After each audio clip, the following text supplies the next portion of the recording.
everybody, Sonia from the Miller Entrepreneurship Center in my home, a remote working environment. And that's perfect because today for our Innovators Toolkit, we have Natalie Marcotullio, who is class of 2019 at William & Mary, and she's graciously offered her time to also, from her home, teach us a little bit about some of the best practices for remote work and to kind of deal with and cope with this new normal that we're all living through. So yeah, Natalie, do you want to give us a little bit of an intro into your background and kind of what entrepreneurial thinking means to you before we dive in? Yeah, definitely. Like I said, also in my home in Jersey right now. I typically live in New York, but kind of escaping for the time being.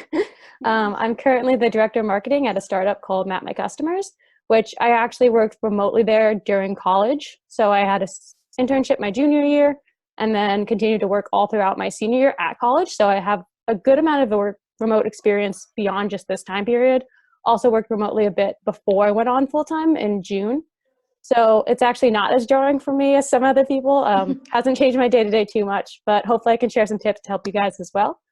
And as far as, my entrepreneurial experience, I mean, it really changed my college experience and my mindset. I was on the track team when I started, and I love track, but unfortunately got injured and kind of had to reinvent myself. Really went to the Entrepreneurship Center as a way to do something. Like, I had a friend who was like, oh, want to come to this meeting? And I was like, sure. Went to a rocket pitch, watched a few, participated, and really realized that a lot of things I loved about track and other form of academics, like how to be, think on your own, how to be independent, how to work hard and grit, all that things, that you could apply it to a job set. And that was really exciting for me because before I wasn't really sure what I wanted to do, and startups weren't on my radar. I thought they kind of were just for, like Harvard kids or something. I didn't know that this is something that it's a different tool set, and really changed my life since there, and made me realize that the skills I already had and could hone in on through the Entrepreneurship Center led me down this track. And like I said, I'm doing startups and also it's a William & Mary company that was founded, or William & Mary alumni who found this company. So it's cool just to see how much it's progressed in my life. Whoa, that's awesome. Natalie is also the founder of William & Mary Laptops. I just have to put a little plug in.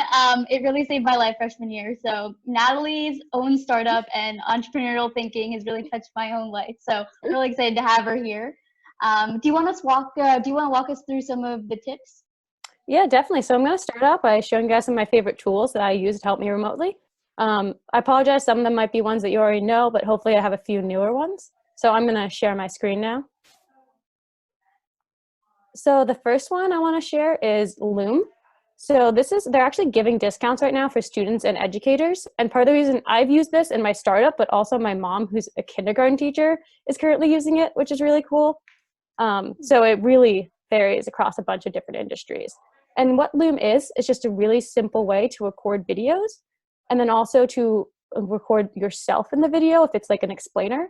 So let's say you have a friend who has a question on like a piece of homework or something. You could really easily record your screen of your homework and then have your face in the little section explaining like how to do the problem, and then send it along. At Map My Customers, we use it for our support team. They'll send videos to customers if they're having trouble with the app.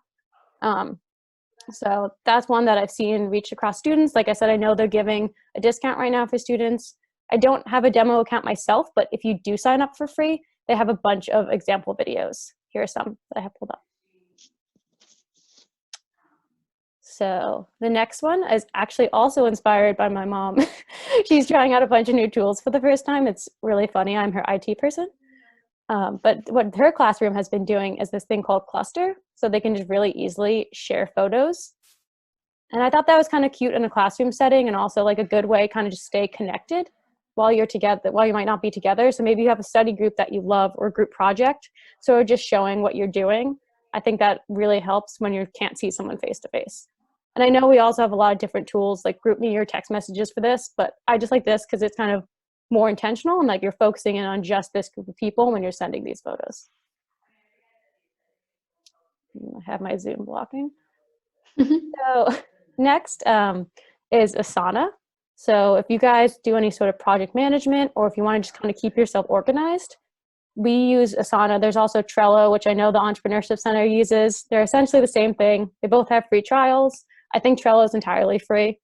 I personally like Asana a little bit better. I think it's a little cleaner, but essentially you can create a big board. So we're doing this interview series. This is actually my Asana at work. So we're doing this big interview series, and I have all these different steps. Wow, behind the scenes access. Yeah. Which is, it's a really great way to organize, and other people just maybe see, like if you're doing a group project, you could create steps, maybe saying drafted, reviewed, finalized. And so everyone can see where you're at. And also it's really nice because then you don't have to like pester people a bunch of times, asking them, you know, where's that in the stage? You could also go in and add notes. You could tag people. So yeah, I could right now,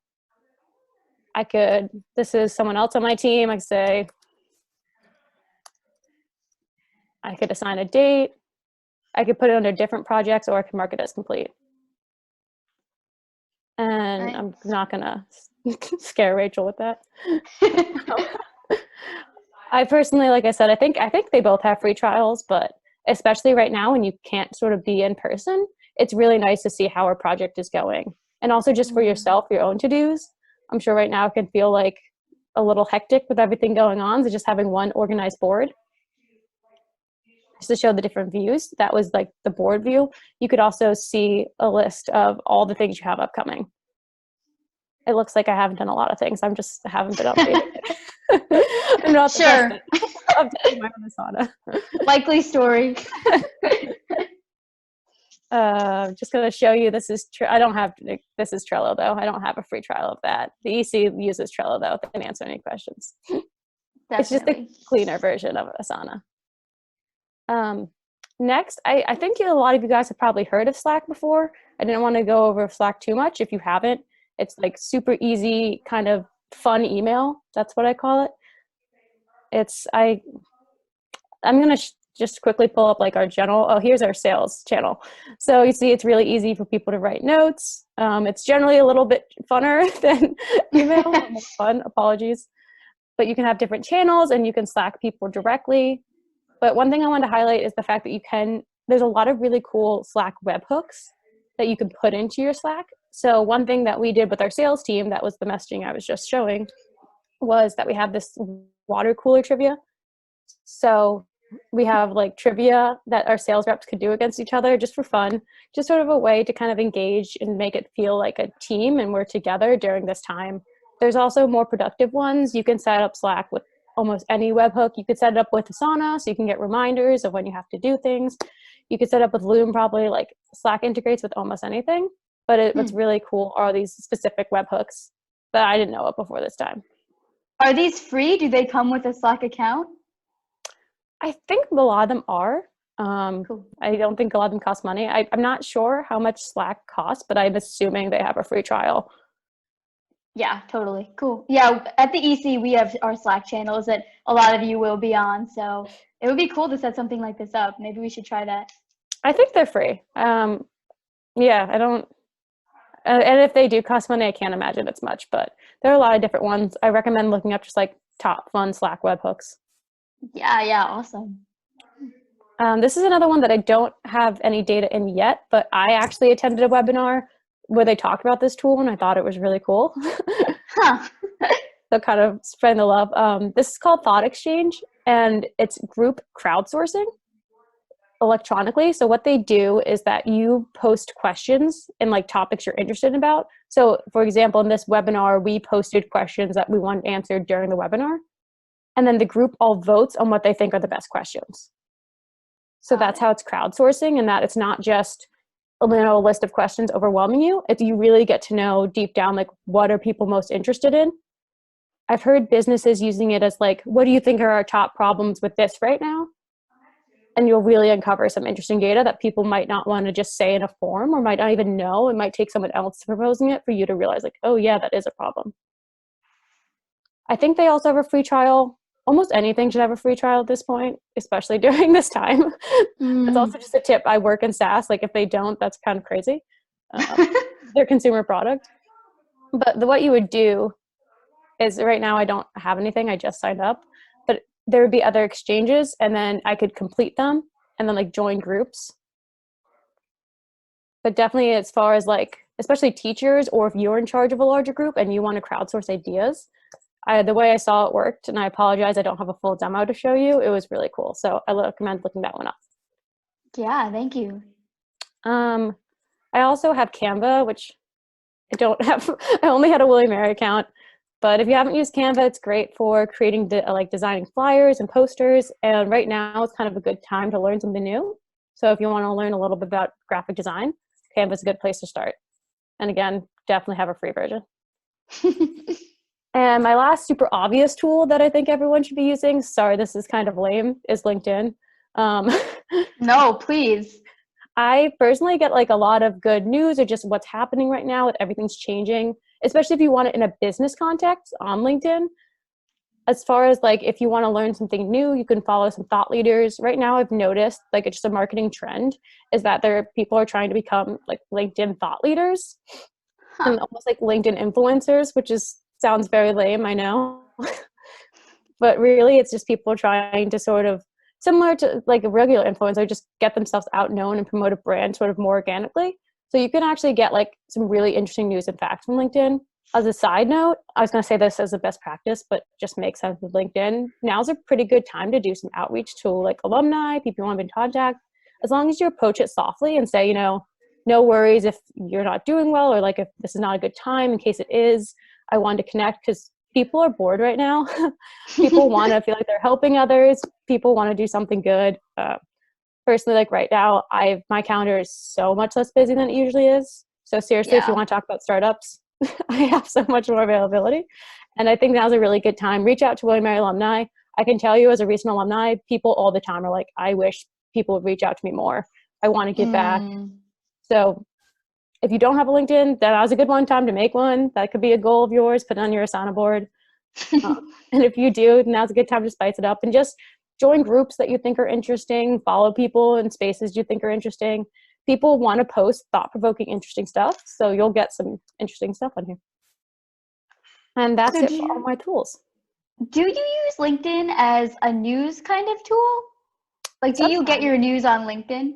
Say for business related things, like I'll sometimes get an article that's not business, but if you want specifically how it applies to businesses, or even like as a marketer, like I do a lot of my research on like what industry should we go after, or how are companies doing. So that's been really interesting too. Like I know some big accounts or big companies that we've been going after. I can see how they're reacting to like everything that's going on right now, which is really valuable. Yeah, absolutely. Thank you for these tools. Yeah. I guess my tip for you guys, because you're not going after companies, would be like, if you're interested in working somewhere, LinkedIn's a good way to see how they're doing. That's awesome. Yeah, and just keep updated with them. Yeah, so I'm going to stop my share now. But yeah, like I said, hopefully those are helpful. And I just recommend also, I'm sure there are articles out there, whatever you're interested in, places are really giving out free trials. Like I know most apps right now are giving out extended free trials. So check some things out. Awesome. Well, thank you so much, Natalie. That was great. Yeah, happy to help. Really appreciate your demos for the tactical hands-on advice. I know we were talking about trying to add value and trying to be useful, and I definitely think that, you showing us these things on screen will be really helpful in being like, oh, like I really like the way that, Asana set up their, website, rather than just like, oh, you should use this. So I really appreciate that. And you could also usually hop on demos or find YouTube videos if you want more in-depth demos than the one I did. No, this is great. This is awesome. The William Merri Laptop's founder, expect no less. Oh my God. I have some follow-up questions if you are free and willing. Let me change us into some gallery view mode right now. Ooh, now I can see both of us. Fun. All right. So naturally a lot of these things are online, websites, social media, online tools. But now, in addition to working from home, so much of our personal lives are now also reliant on technology. From Zoom calling with family, feels a little corporate. You're like all in a nice Zoom call together, or just texting with people, group me, things like that. Do you have any insight into how we can achieve work-life balance when we access our whole world through one or two devices? Yeah, so this is actually really important. I have a few friends who have like not stopped working because they can, and that's definitely, in my opinion, just not the best way to cope with it. I can Yeah. tell you that like burnout's real, and I'm a year into my job. Not to scare anyone, but you really start to feel it mentally and physically when you don't give yourself a break. And I noticed when I was better about, giving myself my time off, that I was more productive in those times. And any leader I know, like I've been to a lot of the conferences and things like that, anyone will say you've got to give yourself a rest in order to be at your full charge. So first, I know William Mary is a hard place. Like I know that's not the attitude always, but it's not unproductive. You're going to be more productive and have better ideas. Like you don't want to be running on zero, and especially now with like I mean, you guys don't have commuting, but no traveling. Like there is no excuse right now not to be getting more sleep or having more of a balance.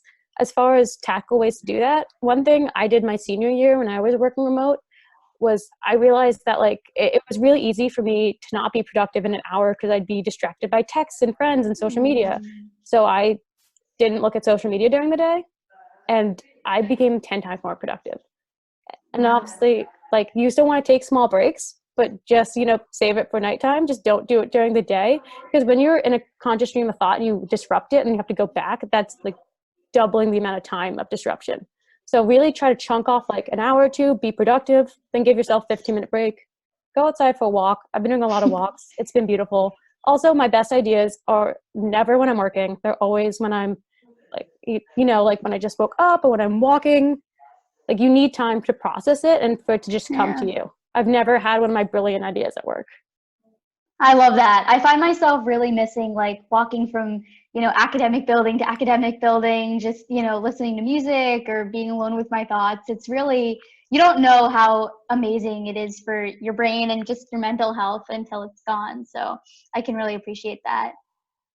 Yeah, and if you want to, like, stay on the same schedule. Take an hour, like, take a 5-minute walk, 10-minute walk every time you would change classes.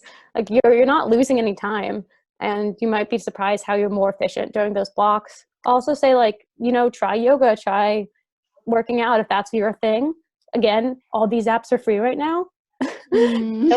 And if you don't like it, try something else. But I've been able to work out more. I've been able to do yoga for the first time in forever. And I've noticed that really helps, especially with a stressful situation. That's been really helping me. That's awesome. Yeah. Cool. All right. So, next question. Do you have any recommendations for those who are able to work remotely to support those who cannot work remotely and are unfortunately, going through some harder times right now in terms of work and economic stability and health? Yeah, so I'll start with, those who might need help with a job. I mean, as I said, like right now people want to be reached out to, like I want people to reach out to me. Also, what can you do for someone else? Everyone has a network. Everyone knows someone who knows someone. Mm, Like if you can just connect someone, there are people hiring.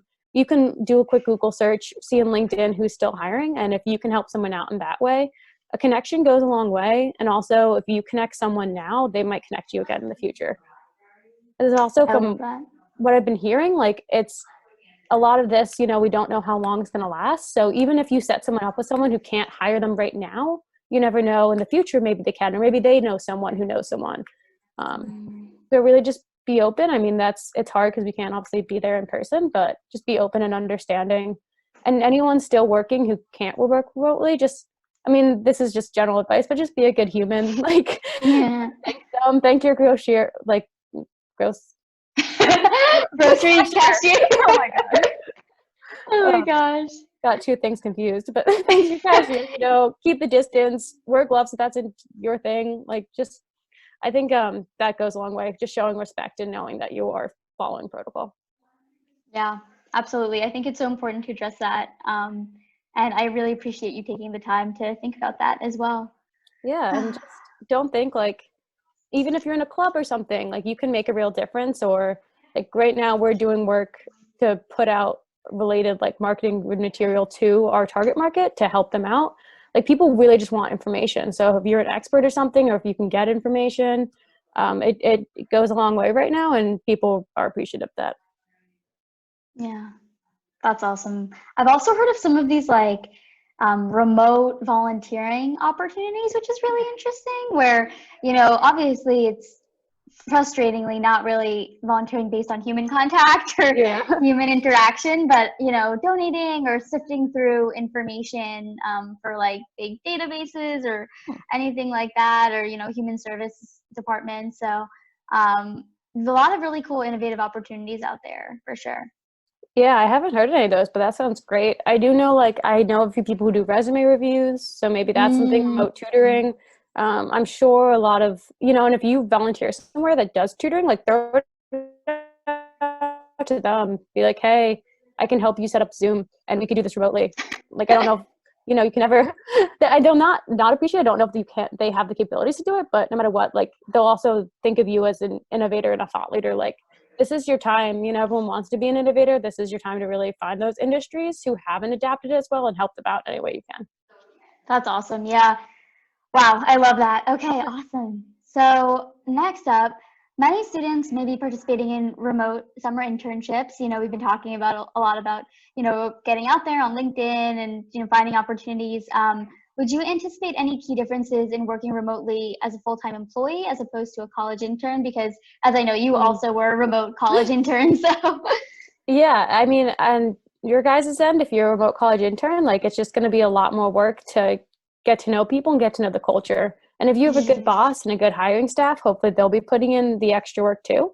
But I know on our end, like, we're actually onboarding someone right now, and that's been a little difficult because, they're starting. It's similar to when you guys will be starting, but they eventually will be full-time. And one thing we do is with any new hire is they have to put 15 minutes on everyone's calendar. And if you're remote, like, definitely do that. Just get to know everyone, because you're not going to just pass someone and meet them by accident.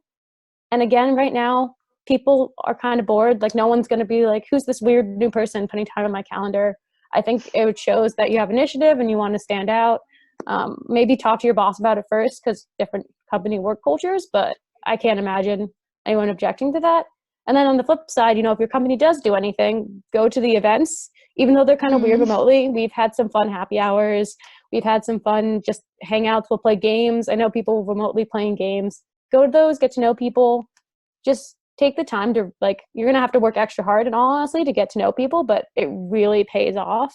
And, like, one of the most important things I think you could do is understand the person behind just the screen, because when making decisions, knowing who to go to, figuring out why they reacted a certain way, if you could understand their background and their story a little bit better, like, you're going to be so much more successful. Yeah, I love that. Do you think that this whole kind of self-isolation, quarantine will lead to a more connected and more human kind of business world, in your opinion, or do you think it will go the other way or stay the same? I think there's going to be a little, I don't know if it'll make us more or less human. I think in some ways it is making us a little bit more human, because we're all in this together and people aren't as scared. It doesn't feel as scary just to reach out to someone and be like, hey, let's do a Zoom. Like, we're all, we all want to talk during this time. I think what will change a lot more, and what I'm hoping is companies will be more flexible. So, like, our company was already a little bit more okay with remote work. Like I said, I worked remotely for a whole year. We have a few other people who work in different countries, and I think as an office worker, like, I value the office more now. Like, I wish I could go into the office. We'll be enough as it is. But I think it also taught us that some days, I can be at home and just crank it out and be great. So hopefully companies will let us, kind of choose our own path of when we want to be in, when we want to be out, and just trust their employees more. I think in the past, companies weren't the most trusting that, like, employees can work remotely and be efficient. And I think all this will prove that, like, yes, we can do it, and we have the technology to do it. It's not as scary. That's sort of my hope. Yeah, no, I love that. I think that's very true. And I didn't think about that, especially with, maternal and paternal leave policies and things like that. Very cool. I think I did steal that a bit. I read a study somewhere that they're finding that, like, haven't we all these days? Oh yeah. But the most efficient, and I don't like have the study off the back of my mind, so I don't want to say this is 100% positive, but I'm pretty positive I read somewhere that the most efficient structure is, like, that flexible structure. So what they found, it's not entirely work from home, it's not entirely office, it's controlling it. But feel free to find a study that proves me wrong.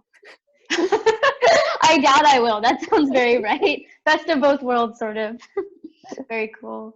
And then how do you see this period of widespread remote work kind of changing the way that people find kind of their customer base, if that makes sense?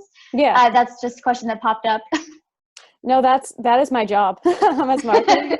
I need to work on actually finding new customers and interact with current ones. What's been really interesting is I think we're going to have to rely more and more on like these webinar type events or maybe small groups within the webinars.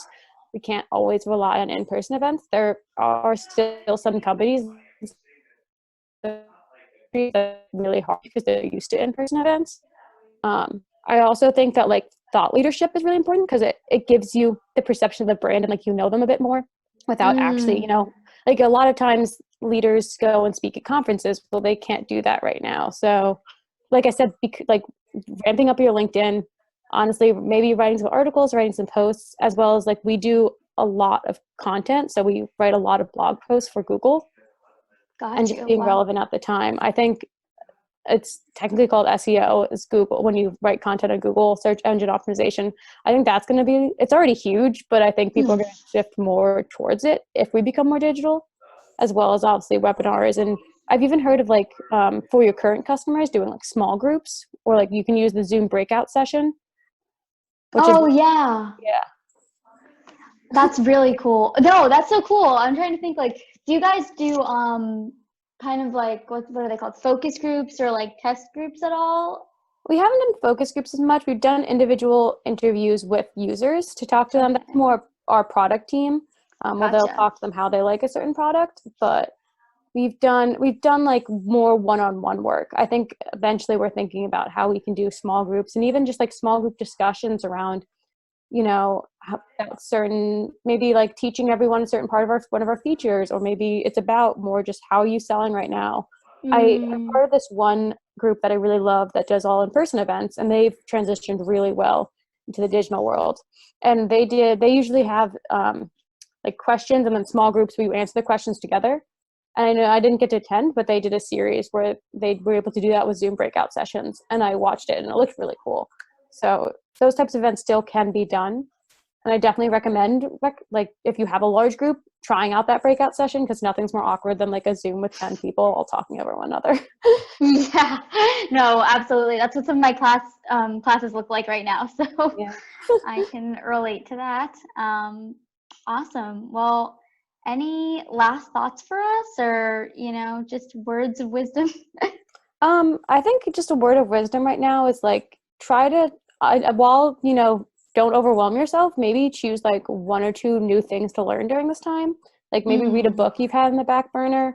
I just know I don't take on too many things at once, or else you won't feel like you're getting anything done. Plus, like, you're really busy being college students. But my junior year, I decided to take on learning and teaching myself digital marketing. And I did that through like podcasts. It doesn't have to be super boring. Like, there are podcasts now about everything. Sign up for newsletters and read blogs. Like, don't force yourself with an old textbook. Like, there are really interesting ways to learn things now. Like, they want them to make them interesting. So pick an area you want to learn. Don't do more than one, I'd say, at a time. And this is a great time to do it, because that's how I got my internship, and sort of how I am where I'm today, is because I found an industry or a topic that we weren't really taught as much in school. And I've heard they're doing great work now and doing more about that now. But, you know, find something niche that people don't know as much, and then just dedicate to yourself to learning that one thing. Because this is a great time where you're not distracted by a lot of different things. And that will also, you know, I'm sure a question when we get back into the job market will be, you know, how did you use this time proactively? Awesome. Well, thank you so much, Natalie. This was a great conversation and great Innovators Toolkit. Thank you. And like I said, really, if you have follow-up questions, obviously we can't do it now, but this is one of the most free I've ever been. So I'm more than happy to jump on a call if you want to talk about marketing, if you want to talk about startups, what it's like to be an alumni, really anything, would be happy to help. Awesome. I'll definitely put your contact info in the post when I get this up on our social media. And thank you so much, entrepreneurial community, for tuning in. All right, signing off. Bye, everyone.